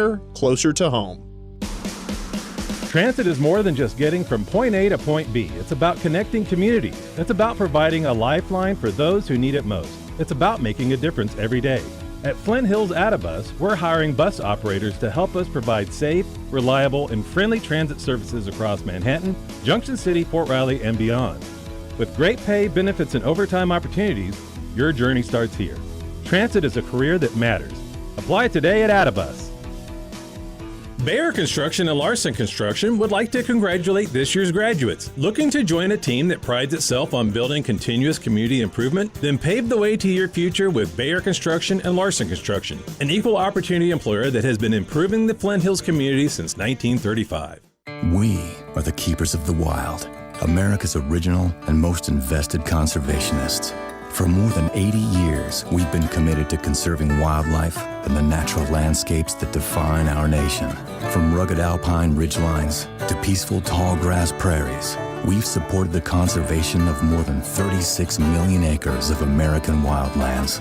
Our funding has led to cleaner water, fresher air, and improved wildlife habitat. From abundant fish and waterfowl populations to robust deer and elk herds, nothing is more important than maintaining wild spaces for adventurers to explore and wildlife to thrive. We are America's hunters and target shooters, stewards of the American outdoors. America's hunters and target shooters, along with firearm, ammunition, and archery manufacturers, have invested more than $46 billion to help state fish and wildlife agencies manage and protect wildlife and wildlands across America. For more information, visit outdoorstewards.org. Mommy, can I sit in the front seat just this one time? Please, please, please. No, not yet. But why? Because I love you, and you're just not ready yet. Now, get in the back so I can get you in your car seat, please. Putting your kids in the right seat for their age and size is an act of love. Check that your kids are in the right seat at NHTSA.gov/the right seat. Love protects. A message from NHTSA and the Ad Council. The Ramsey Show. So I am 20 years old, straight out of high school. I moved to Phoenix, Arizona to start my own business selling furniture. What does selling furniture look like? So I go around picking it up, clean it up, take really good pictures and sell it. I'll probably do about 100 grand this year net. Wow. Some of you are standing around with your finger in your ear.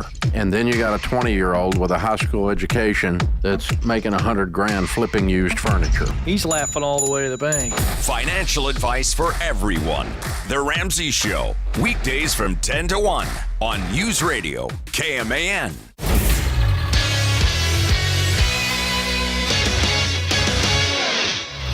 I'm Cole Deschendorf with the Wildcat Insider Sports Update. K-State women's golf finds themselves tied for second at the NCAA Lexington Regional after the first round in Nicholasville, Kentucky. The top 5 teams after 3 rounds move on to the national championships. The Wildcats are even through the first round, tied with Georgia Southern. Number 1 seeded Florida State leads the field at 7 under, with USC behind K-State at 1 over and fellow Big 12 school TCU in 5th after shooting 4 over. The Wildcats also have 2 individuals tied for 3rd, with both Carla Bernat and Noah Van Beek shooting 2 under par through the first round. No other team has multiple individuals in the top 3. After his record-tying performance helped the Wildcats to a series win at BYU, K-State's Keegan O'Connor has been named the Big 12 Newcomer of the Week, the conference office announced Monday.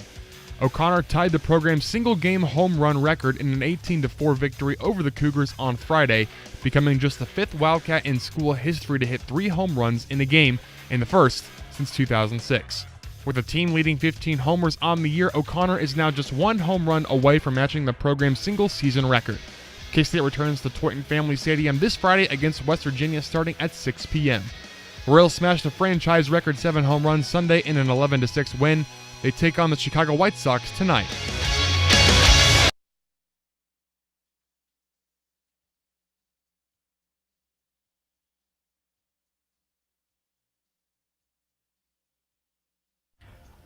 Wildcat Insider continues. Mitch Fortner, Tim Everson, and Cole Deschendorf.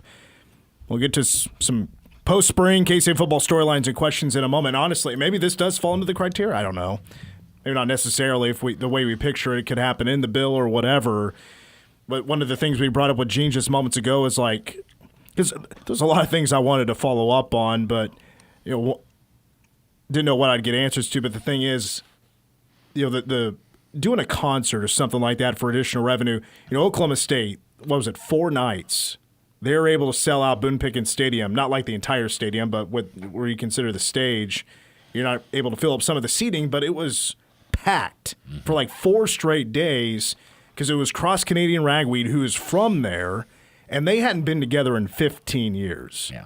So this was a phenomenal chance to make a money grab if you're Cross Canadian Ragweed, and then they had somebody else. Turnpike Troubadours was there. And I don't know their whole story, but apparently maybe they had a hiatus or something. They did for a little bit. They've been back for about a year or so. I don't know much about that genre of music. Like, I feel like have a pretty solid knowledge of music in general, but just not Red Dirt or like modern country or anything like that. I had friends that listened to Cross Canadian Ragweed, and I know, but the thing about like back in their heyday, they weren't doing huge venues or anything. They weren't selling out arenas. They were selling out 1,500 seaters, 2,000, maybe 3,000 at the most. They actually did the Wareham.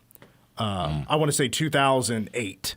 They did the Wareham, and I'm sure they filled it up, but that was about it.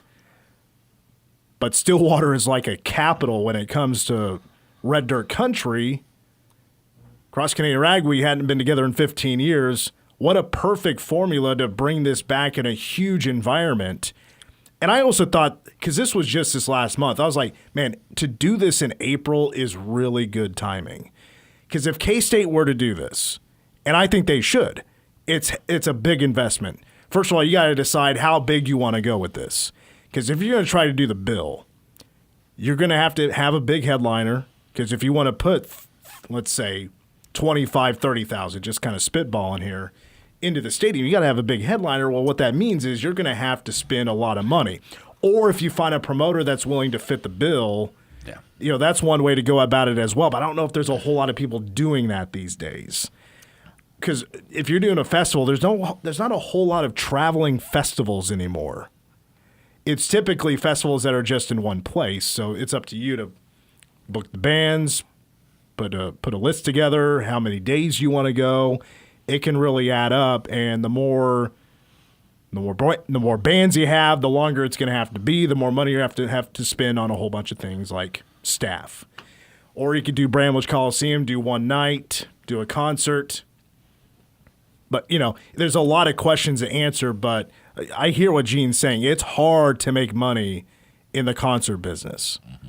I think that's honestly a reason why that Manhattan, Kansas does not really have much of a big live music scene. It's because there have been times that venues have tried to do that, have tried to bring in some name bands in rock and roll, in country, in different genres, and have lost money.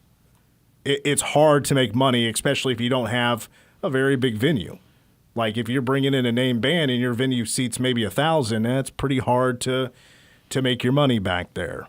So it's a pretty big risk. It sounds like fun. Don't get me wrong. It sounds like that could be a blast, make it a yearly thing, maybe not go country or do whatever. There's so many ideas out there, but it's got to be the right timing. Do not do it around football season. I'll make a big warning about that. I would not do it around football season. Because you were there, right, Tim? Yeah, when in 2016. 16. The idea, because I remember John Curry talking about it, they had they were down a home game from what they normally had, and so that concert was supposed to replace, we're not bringing a home game to Manhattan, so here's this concert, and then I don't know, it just turns out, it was a good show. I think that the artists that were there were popular. It was just kind of Train and Zach Brown band. Yeah, it was just kind of random though. It just felt random and weird, and like you got some people coming in. Tickets were expensive. I think it was like $50, not on the floor. Like I don't know. I didn't at the time. I didn't understand the combo. Yeah, like I thought that was a bit of a stretch. That was the other thing. It's to do Train and Zach Brown band are not the same. But it wasn't K-State. Was it K-State that put that together? They worked with someone to put it together. I think. I think that the whole thing was, we have this extra date. It's early in the season. Let's try to make some money. Or maybe they were approached because they had. I don't know. I don't remember exactly because it's been almost 10 years now, which is scary. But like to me though, the ideal timing would be April or May. But then if you're outside, you worry about the weather and it's tornado season. There's a lot of risks and stuff. And and Manhattan's just never been a live music scene at all, really, at least for a long time, and hasn't really been in probably at least 20 to 25 years. And you don't have the connection to some big name, even just big in their genre names like Cross Canadian Ragweed or Turnpike or whatever.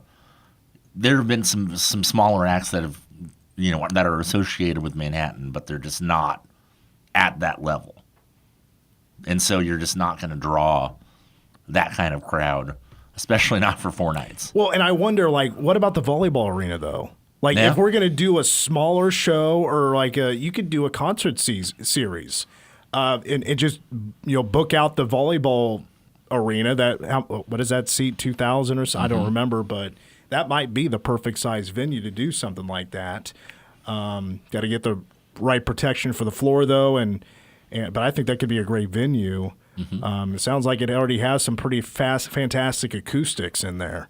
So, I mean, that might be actually the right way to go. Maybe go the volleyball and small concert route and fill up. If you could put 2,500 people in a venue, that could potentially make some money. It can be done. Big names have come to Manhattan, Kansas before, and not, you mentioned the 90s, but, Billy Joel played Ahern.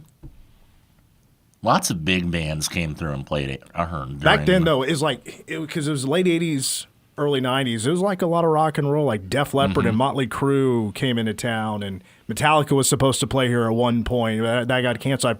I think it's because they didn't sell concert tickets. That was certainly a different era as well, though. Here's a big problem, though, is if you pay attention to, and I don't know exactly the reason why, but if you pay attention to the concerts and big tours that are being announced for the spring, summer, and fall, 90% are skipping our area.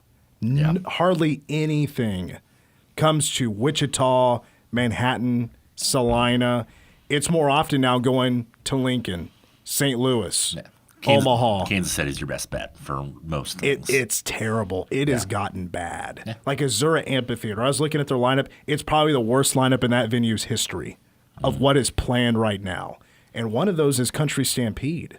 It's very bland. It's very bare. It's not what it used to be. Right. So it's kind of the whole region is really suffering when it comes to live music. But I don't know if that would necessarily affect K-State. It's just, like we said earlier, it's just hard to make money in that business.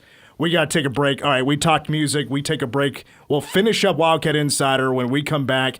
K-State football storylines, questions left over from the spring ball, 10 practices, and our Wildcat Insider MVPs for 24-25 is next. You're listening to Wildcat Insider. Here's AJ Patterson with Interim Healthcare Family Foundation. At Interim Healthcare, we're more than just healthcare providers. We're your neighbors, your friends, and your support system. We believe in giving back to the community in every way we can, and that's why we're proud to offer our medical loan closet through our Interim Family Health Foundation. Whether you need crutches, a wheelchair, or even a hospital bed, our medical loan closet is here to help. It's completely free and open to anyone in the community, no strings attached. We know how stressful it can be when you or a loved one needs medical equipment, and we want to make it easier. At Interim Healthcare, we're committed to improving lives one family at a time. From offering personalized home healthcare services to supporting those in need through our medical loan closet, we're here for you every step of the way. Stop by to learn more or call Interim Healthcare. We'll make sure your loved ones are taken care of with the compassion and care they deserve. Caring for our community is what we do best. We care, we're there. Interim Healthcare.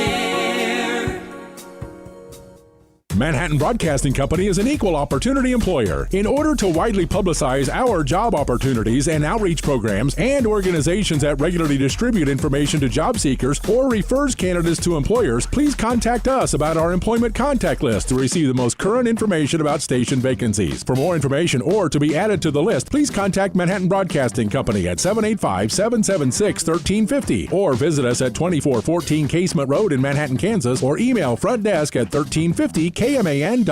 Kansas is well known for our changing weather. Sometimes it changes for the worst. News Radio KMAN is the region's most trusted voice during severe weather. Thunderstorms, hail, tornadoes, and flooding? Trust KMAN for the latest information to keep you and your family safe.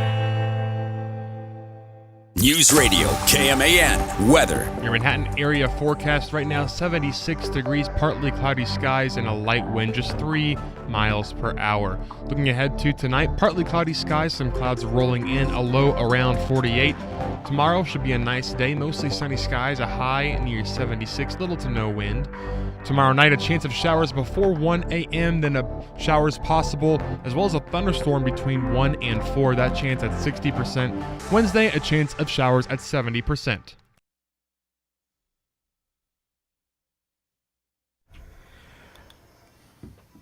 All right, a few moments left as Game of Thrones brings us back into the game on News Radio KMAN. Mitch Fortner, Tim Everson, and Cole Dutchendorf, I should say, Wildcat Insider. We got about 12 or 13 minutes left. Tim, let's just jump right into it. Spring football has come to an end. Leaves us now the whole summer to daydream.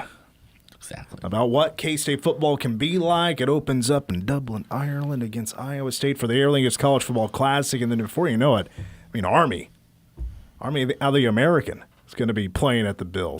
North Dakota. Colorado wraps up the season, but that's over 3 months away. Spring football is to a wrap. Storylines or even just questions you have left over about what the Cats could look like in 2025, individuals. Could this guy be better? Does this area take the next step? I want to pick your brain, and this is your final thoughts here on Wildcat Insider about the Cats football 25. What do you think?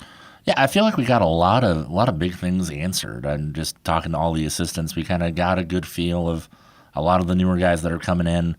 But just three quick things that we're just not going to know until the fall. Backup quarterback.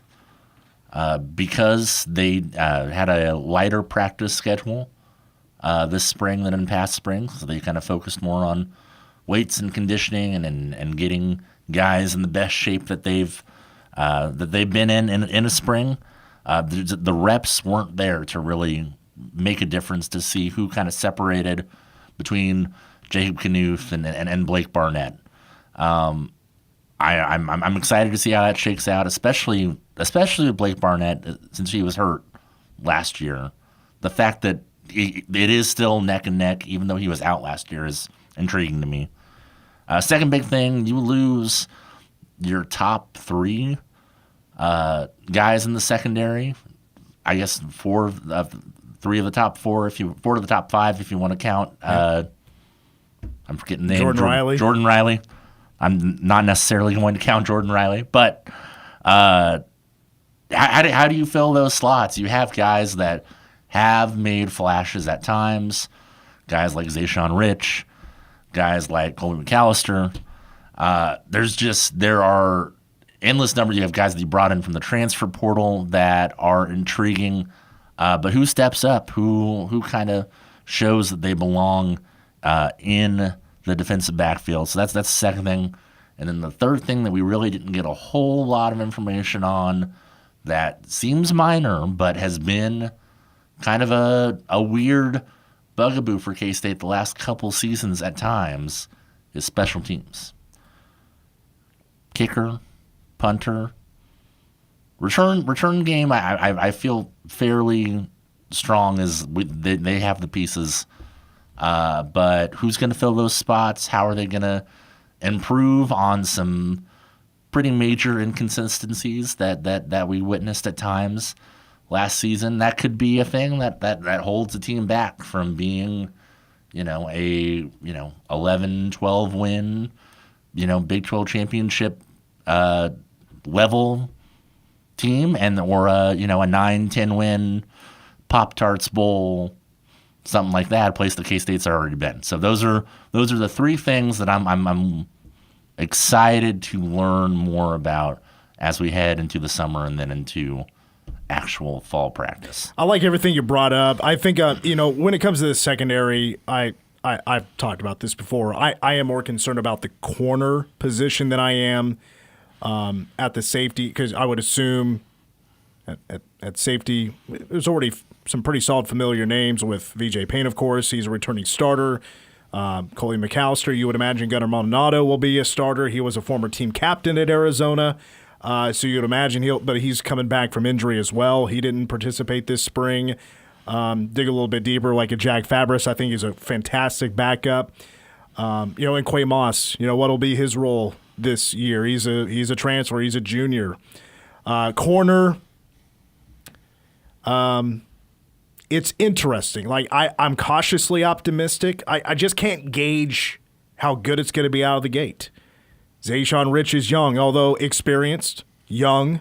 Donovan McIntosh, experienced, young, but he has stepped up for K-State. I think he'll certainly battle for a starting spot. Aaron Fortenberry, remember, he's a transfer. He's played, but he's also still pretty young. He's a sophomore. Actually, I think he's a redshirt sophomore. I have to double check on that. But also, Justice James, he's the only, he might be the only upperclassman, technically. Yeah, I think so. Jane Rowe is banged up. He can be a tad bit injury prone. How much do we see him play? Is he the guy early on? I don't know. Kanigel Thomas, seems like we've barely seen him.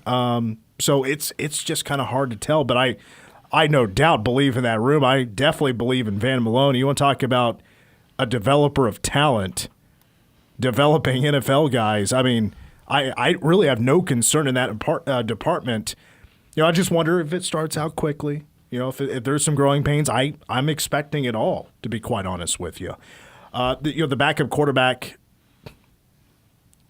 I was a little surprised that K-State didn't go find a veteran backup like they did with Taquan Roberson, which obviously he didn't play much. When it came to important moments, he played in the Colorado game, and that was it, and did a phenomenal job, and Jacob Knuth played just a little bit in garbage time. Kind of switched spots with Taquan one game, just coming off the bench one spot earlier and getting a drive for himself. Again, very little experience behind Avery Johnson. Now, I think it is very interesting if Blake Barnett is truly competing that at a high level, that it's neck and neck going into the summer. I don't see that as a bad thing at all. K-State has recruited very well a quarterback every single year. Blake Barnett and Dylan Duff, who's going to, a true freshman behind him. Those are all very talented guys. I would just add in, obviously I can't wait to see what the wide receivers do. There's always hype every spring about the wide receivers. They're doing this, they're doing that, looking good. I heard the little things about the wide receivers this year that just gives me a little bit more hope that they will be as advertised. And they're smart guys, they're aggressive guys, they pinpoint the football, they do very good with their size to battle for contested footballs, and plus just pre-snap stuff. Yeah, they line up correctly. Yeah. Holy hell. It's a good thing you didn't tell us that last spring, that there's all these communication problems. Nobody knew where to line up because, you heard about that. You may take 2 wins off the board for K-State in the preseason, your preseason over-under on the total wins, which I think for K-State it's probably going to be 8.5. Honestly, in the Big 12, I don't know if I'd put anybody over 8.5 for win total over-under when Vegas, if that's out or not. But I am excited about the wide receivers. I might be now even more excited with the recent additions of J.B. Nelson and, now I'm blanking on the other guy's name that was just added out of Pitt. Gosh darn it. Oh, man. Yeah, I've lost it too. Enos. There you go. But it feels like as you kind of map it out in your head about what the Lions should look like, it could very well be a solid 8 or 9 deep.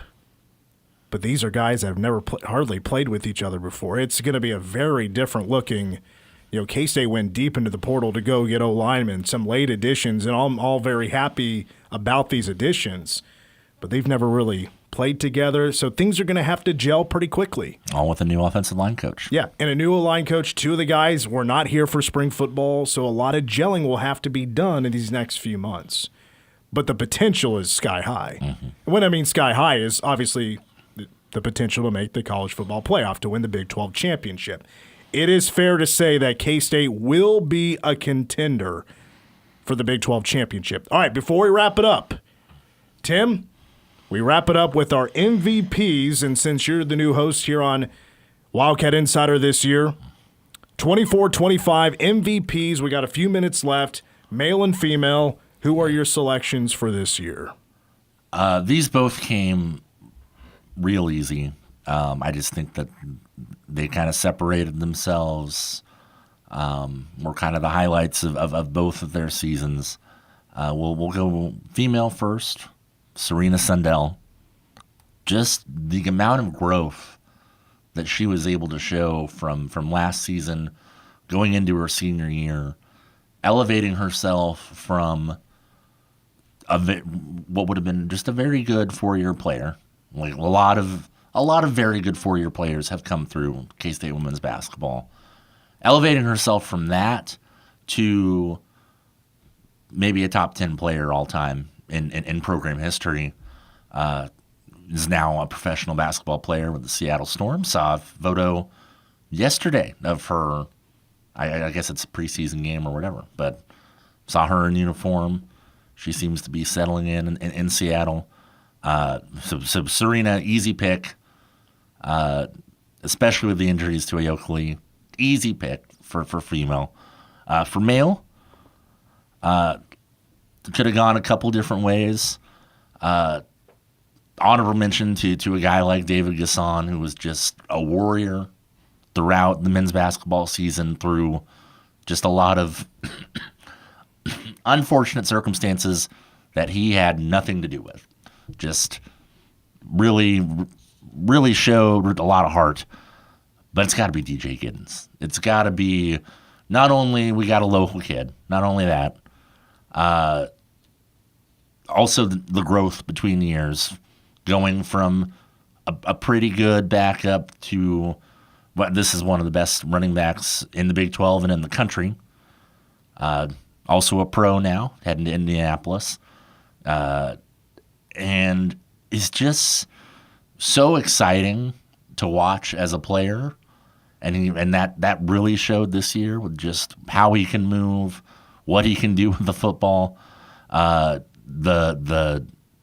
The move that he made on Shiloh Sanders will be immortalized in K-State football history. And then just how he is off the field, just one of the most just true to yourself. I'm going to be me, and this is, I'm going to be my quiet self, and that's okay. Just an all-time great. And love DJ, love Serena. Good luck to them in their pro careers, MVPs of this year of Wildcat Insider. Good luck to you this summer. Thank you. Cole and I are back tomorrow. For the boys, that's Wildcat Insider. Spice up your event with Qdoba Catering. Our burrito bowls, nachos, and salads will taste oh so delicioso with juicy smoked brisket and adobo marinated grilled chicken. Fresh fajita veggies and hand-smashed guac will add a burst of flavor to your meal. Place your order today. Qdoba, united by flavor. Graduations, prom after parties, team meetings, Cinco de Mayo, family celebrations. For